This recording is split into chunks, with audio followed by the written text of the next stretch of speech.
Xavier, as he talks about his skills that he was building. I don't want you talking from the back of the room. If you're going to talk, come on. I'll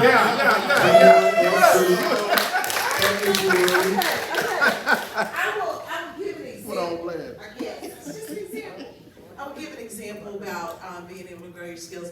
I'm very proud that last week Xavier, he did the engineer for all the voiceovers for the Memphis Music Hall of Fame. So it was a new skill. Is working on voiceovers especially when your vocal talent is difficult, and trying to tell that vocal talent what to do and guide them along the way as they quickly working on a deadline because the information was given at the last minute, and he did a really good job on that. So it's pretty prestigious moment. And first, as far as new skill, I'll give you snaps up for that. He don't want that. He wants to check. I don't blame him.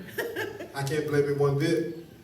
But one thing I just want to say about this is that you'll see me walking around here from time to time. Pat and Isaac and Mr. McKinney, they have enlisted me. They want me to come over here and talk to you guys and tell you guys what I know about the music business. I don't know too much, but I will say this. I will share with you what I do know. Today, I was just going to tell you just a little bit about, I told you about Soulfinger, but I want to tell you about another song that it was really pivotal in the Barcade's career. We recorded the song. First of all, I want to go back. I mean, I know I'm skipping around and stuff like that. Some of our mentors at Stax were Isaac Hayes and David Porter, Booker T and MGs, all of them, probably except Steve Cropper. Steve Cropper was not, I don't think he was a mentor to us, but he was here. So, it's all good. He was here.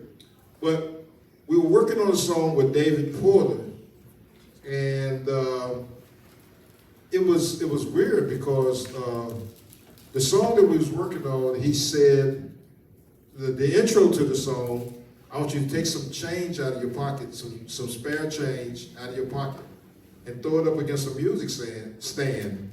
So actually, that's the way the song started. That song ended up being a song called Sing and Dance. Have y'all ever heard that song before? You haven't? Later on, we'll play it for you. But did someone have the song by the Soul Children? Who got it? You got it? Anybody? No? Yes? You do have it?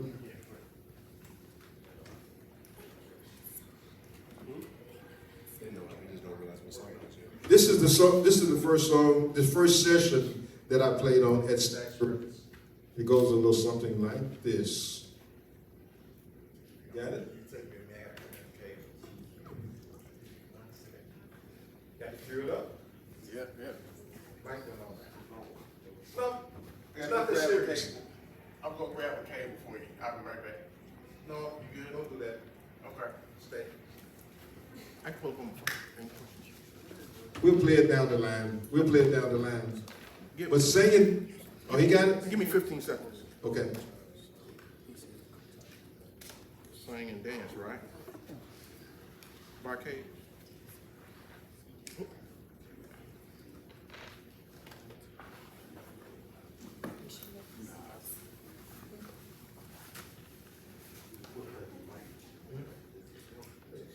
Yeah.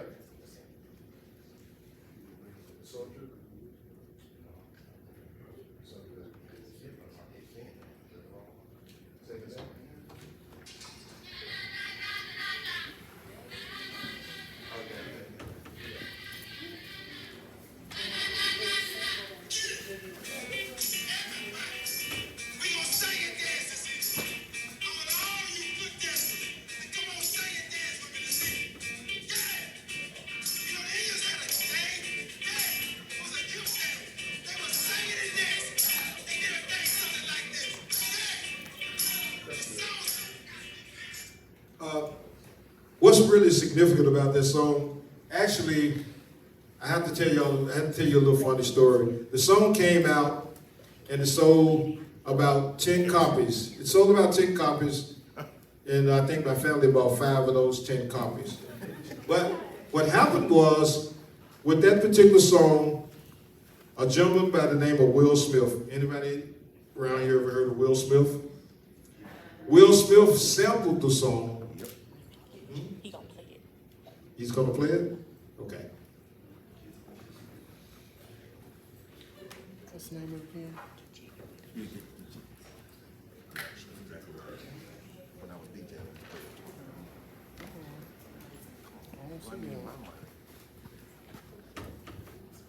What was it, Brian? Will Smith. Get you. Oh, I get it.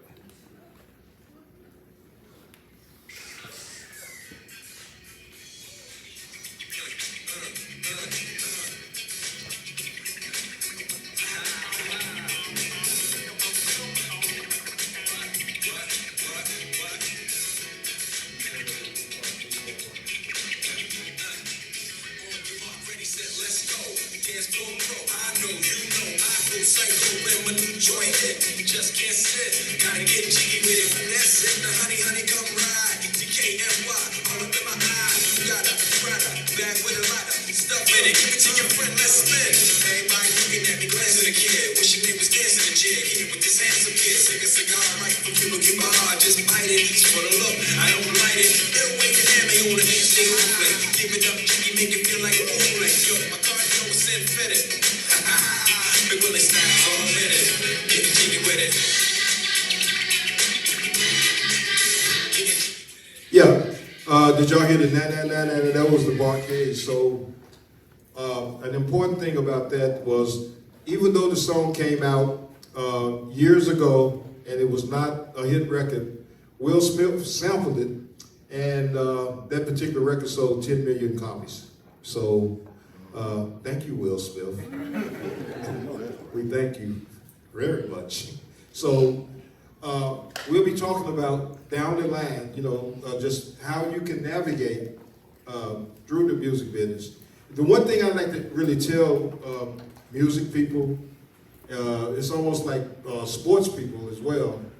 One thing I like to always tell music people, sports people as well, is that, everybody, you talk about playing instruments and stuff like that. Everybody, I mean, there are a lot of different jobs in the entertainment industry. You don't have to just only be a performer. You might be an accountant, or you might be a stagehand. You might be the best manager. There are a lot of different jobs. So if you're not good at one thing, you might be good at something else. So you just really need to, one of the things that I want to tell all of you guys is that, you're at a good place. You're at the Stax Academy. You have some very knowledgeable, good instructors, such as Isaac, right? Mr. McKinney, and others. I mean, y'all got some great instructors. Listen to them. Try to, be a sponge. Just try to learn as much as you possibly can. I will be here just over the course of the school year to assist you and to share as much knowledge as I have with you guys, and that's what I would do. So, I want to do a Q&A thing. I want y'all to ask me some questions, quiz me, see if I know anything about this business called music. Who would like to ask me some questions? You seem like you might be a candidate. Yes. Come on. I hope I'm not putting you on the spot. I am, right? You are. Most definitely. Do I hold it? Yeah, ask me a question. Okay. Okay. How do you deal with constantly being told no, or how do you overcome that type of, rejection? How do you overcome that type of rejection, in the music industry, with people saying no? Well, you know what? That's a good question. Our question was, how do you deal with rejection? How do you overcome rejection? This is going to sound easy, but it's maybe easier said. It's definitely easier said than done. But the thing that I tell people all the time, you believe it or not, you have to get past the no's to get to the yeses. I mean, you know, you knock on doors, somebody says no. Just think about what I said about when we started. Steve Cropper was not feeling us at all. It's very obvious that he was not feeling us because we came and we auditioned for him twice and he said no. But as we were leaving the second time, the owner of Stax Records at the time, Mr. Jim Stewart, he said, you know, so we got past the no's to get to the yeses. We didn't know it was gonna happen that quick, but that's the way you do it. You have to have that perseverance. You know, you have to have that stick-to-itness. All right. Question, let me see some hands. Y'all going to the Stax Academy, I know y'all got some questions. Y'all got some questions for me or for some? Who's in? Come on. What was probably like your toughest challenge, like as far as the music industry? Man, you know, it was kind of crazy. It was, you know, it was a humble beginning, but the thing that saved us, the thing that really, you know, we were just like, for lack of a better word, we were kind of like bulls in the china shop. You know, we just said that we didn't actually know what we were doing, but we just said we was gonna push on through. You know what I mean? And I know sometimes it might seem weird or hard or something like that, but sometimes you have to have a made up mind, and you just have to push your way on through. You know, just keep trying. You just keep trying stuff. You know, because you know we live in a world today that you just don't really, you never know what's going to work and what's not going to work. So, you know, you just have to keep trying stuff. Just like what you're doing. That's what you're doing. Pat said that's what you were doing anyway, so let's keep doing that. All right? Anybody else? You want to come back again? Okay. So what is some advice that you wish someone had given you when you were just starting out in the business? Start the business? Yeah, like in the whole entertainment industry. Good question. She wants to know what advice could I give her for starting a business in the entertainment industry?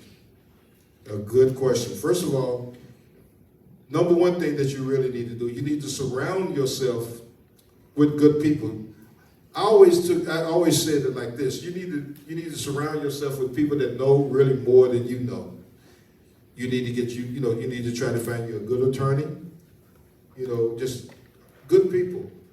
You know, smart people. I mean, and I know you seem to be a very intelligent person, and you will seek out. I think you will find the people that you need to be working with. And I will say this though: if something is not working, or the people are not working or whatever, don't spend a lot of time. You know, I tell people all the time, do not spend a lot of time on dead weight. You know, if it ain't working, move on to the next thing. And you know, you have to tell whoever you're dealing with that it's not personal. It ain't personal. It's never personal. Well, prayerfully, it's never personal with that stuff. You need to just move on to the next person and get with some people you have to, I always say it like this: you have to put blinders on. Does anybody know what blinders are? Does anybody know why a horse has blinders? To be quite honest, a horse is very dumb, believe it or not. So they put blinders on a horse because its attention span is not good. So they put the blinders on so the horse can look straight ahead. So that's what you have to do. You have to look straight ahead and keep it moving. Good. Thank you. You're welcome. Anybody else? Isaac? Oh, come on. Hold down. Your name? How did the band deal with COVID? How did the band deal with COVID? We stayed at home. We stayed, but let me just tell you this. COVID was probably for a band like the Barcades, who are used to being out on the road all the time. It was a pretty trying time for the band. But actually it was, how can I say it? It was good and bad. It was good and bad. It was good in the fact that because we were always touring, always on the road, we didn't spend enough time working on, new music. So what COVID did is, since we were in town all the time, we started writing a lot of music. And one of the songs that we've written is out right now, a song called Choosy Lover. And we got a succession of songs that will, because of COVID, we got songs that we can release for the next couple of years. So actually, believe it or not, COVID brought us together more, because we didn't really have, when you're moving around and stuff like that, you don't really have time to really, just really get into each other and come up with new music and new songs. But COVID helped make that happen. Now, is Isaac still in here? Yes, sir. Why don't you come on down, Isaac, and talk to us for a second. McKinney, come on down too. You put yourself on the spot. Come on down too. I just have him stand up, sir. Come on down. So did they ask you three more, advanced production? Did advanced production ask you 3 more questions? Well, that's one. CBN. So what's the third one? Come on. And we have a bass player who I want to ask a question. There you go. Because we actually had 2 other bass players who didn't ask anything, and I was about to inspire them to do so. Please. And then I have a question. Okay. Bass player from Okay. What's your top 5? Top 5 favorite songs like of your catalog? My top 5 favorite songs? Like, do you have a top 5? You really want to know what my favorite song is? Okay. Turn the club up. No, you believe that? No, yeah, that's one of that. Actually, believe it or not, that is one of my favorite songs. But one of my favorite songs, really, believe it or not, it's I would say, believe it or not, it's all Memphis stuff. Al Green, I'm Still in Love with You. It's one of my all-time favorite. I Can't Get Next to You, which was a cover song. Al Green redid it. I just like the way he did it versus the way the Temptations did it. That's 2, right? I mean, I got 3 more, right? And probably my all-time favorite, you're a bass player, right? Bass player, okay. Well, my all-time favorite songs would be What's Going On. Because if you're a bass player, I'm pretty sure you listen to that song, right? What's Going On? Marvin Gaye? You mean you're a bass player and you hadn't listened to Marvin Gaye, What's Going On? Okay, with that being said, you get a pass. You get a pass. But please, ask your mom, or somebody in your household. I bet you they got a copy of Marvin Gaye. They got an album, probably. They got an 8-track, maybe, cassette or something, CD, something by Marvin Gaye, and tell them to play for you. Tell them to play What's Going On for you, and you'll be.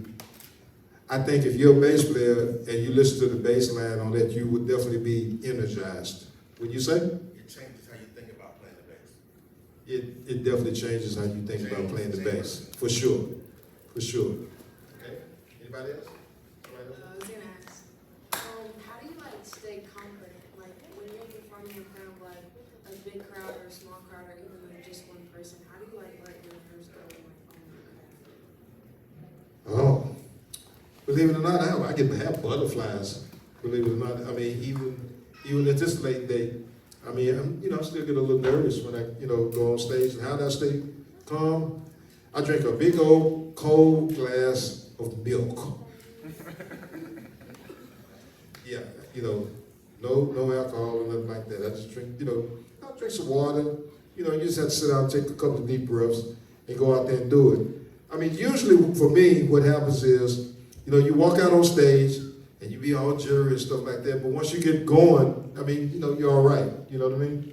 But, you know, it's just getting started is what you know, what the really, you know, the hard part to get started.